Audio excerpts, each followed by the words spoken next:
فاكر يا معلم لما ابو تريكة شاط الفاول في ماتش المغرب سنة 86 في السنغال لما خدنا بطولة افريقيا؟ صحيح، ده تلاقيك ما كنتش لسه اتولدت وقتها. ما كنتش لسه اتولدت؟ طيب الماتش ده كان يوم 17 مارس 1986 في مباراة قبل النهائي في بطولة أفريقيا في القاهرة، واللي جاب الجول الكابتن طاهر أبو زيد في الكابتن بادو الزاكي، واحنا فعلا اللي خدنا البطولة. احكي بطولة مع محمد منير على راديو كامل، محطة على المحطة. أعزائي المستمعين، أهلا بيكم. حكاية جديدة وبطولة جديدة، ذئاب الجبل. ده لقبهم التاريخي، ومش بس كده، ده فعليا هم النادي الثالث في مصر بعد الأهلي والزمالك تحقيقا للبطولات والإنجازات. ده مش مجرد كلام، دي حقائق وأرقام، ومش أي إنجازات. النهاردة بنتكلم عن المقاولين، النادي اللي اتأسس سنة 1973 على إيد المهندس حسين عثمان، كنادي تابع للشركة اللي اتأسست في نفس السنة. المقاولين ما استناش كتير عشان يكتب تاريخ لنفسه. بعد 9 سنين من تأسيسه وبداية الفريق الأول قدر يجمع مجموعة من النجوم في عالم المستديرة. يعني لما نيجي نتكلم عن محمد رضوان، علاء نبيل، سعيد الششيني، أنطوان بيل، ونجم نجوم غانا عبد الرزاق، نجوم وفريق قدر يخطف الأضواء من الأهلي والزمالك في مطلع الثمانينات. يكفي إننا نقول إنه أول فريق مصري بيفوز بكأس الكؤوس سنة 82، ومش بس كده، ده بيفوز بيها مرتين ورا بعض، وبيوصل للنهائي الثالث وبيخسره. بس ما روحناش بعيد، خسر المقاولين النهائي سنة 84، بس البطولة فضلت في مصر لأنه خسر قدام النادي الأهلي. والنهاردة هنتعرف معاكم على حكاية بطولة 82. بدأ المقاولين الملحمة الأفريقية الأولى ليه مع فريق يبدو في المتناول، وهو الفريق السوداني حي العرب. وقدر المقاولين يتجاوز أول خطوة بسهولة بعد ما فاز رايح جاي.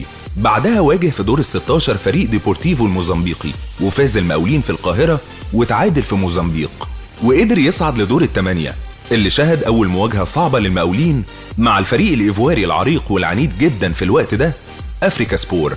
وبمساندة جمهور مصر اللي كان عامل مهم في تخطي عقبة أفريكا سبور الصعبة، خصوصا بعد خسارة مباراة الذهاب 2-0 في كوت ديفوار، قدر المقاولين يعوض الهزيمة في مباراة كبيرة ويفوز 3-0. وصعد المقاولين للدور قبل النهائي بعد تألق واضح من أنطوان بيل حارس المرمى وعبد الرزاق النجم الغاني.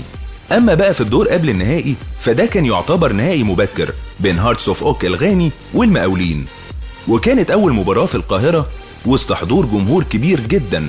لكن تأتي الرياح بما لا تشتهي السفن، وخرجت المباراة بتعادل إيجابي 2-2. ووقتها كل الصحافة والإعلاميين أقروا بخروج المقاولين على إيد الفريق الغاني الرهيب هارتس اوف اوك.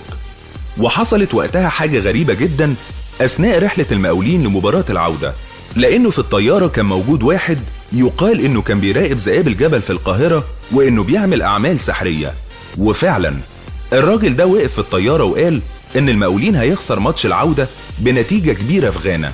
وبدأت مباراة العودة وسط أعمال غريبة من نجوم الفريق الغاني وتشجيع جنوني من الجمهور، وقدر هارتس اوف اوك يسجل أول هدف في المباراة.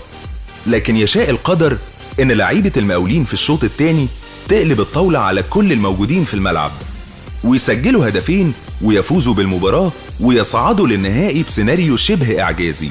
قابل المقاولين في النهائي فريق أسهل بكتير من اللي قابلهم قبل كده، وكان فريق باور ديناموز الزامبي.